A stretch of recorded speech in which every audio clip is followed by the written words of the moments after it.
السلام علیکم ورحمۃ اللہ وبرکاتہ۔ بندہ ناچیز کی طرف سے تمام اہلیان اسلام کو رمضان المبارک کی چوتھی سحری مبارک ہو۔ سحری کا کھانا آپ عبادت سمجھ کے کھا لیں، کیونکہ نبی پاک صلی اللہ تعالی علیہ وسلم کی سنت مبارکہ ہے۔ رحمت کونین صلی اللہ علیہ وسلم نے ارشاد فرمایا انما الاعمال بالنیات، اعمال کے اجر و ثواب کا دار و مدار نیتوں پر ہے۔ اگر سحری کو ہم سنت سمجھ کے کھائیں گے تو ضرور اللہ تبارک و تعالی ماہ رمضان میں ہمیں اجر و ثواب عطا فرمائے گا۔ رحمت کونین صلی اللہ تعالی علیہ وسلم نے بھی یہی ارشاد فرمایا تسحروا فإن فی السحور برکۃ، فرمایا سحری کا کھانا ضرور کھایا کرو، اس لیے کہ سحری کے کھانے میں برکت ہوتی ہے۔ اور پھر آقا علیہ الصلوۃ والسلام نے مزید ارشاد فرمایا السحور اکلہ برکۃ فلا تدعوا، سحری کا کھانا یہ برکت ہے، اسے کبھی نہ چھوڑو۔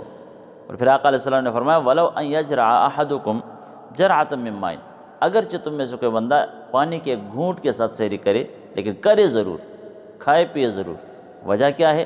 رحمت کونین نے فرمایا فإن اللہ وملائکتہ یصلون علی المتسحرین، فرمایا کہ اللہ تبارک و تعالی اور اس کے فرشتے سحری کھانے والوں پر درود بھیجتے ہیں، رحمتیں بھیجتے ہیں۔ اللہ اکبر کبیرہ، کتنی بڑی برکت ہے۔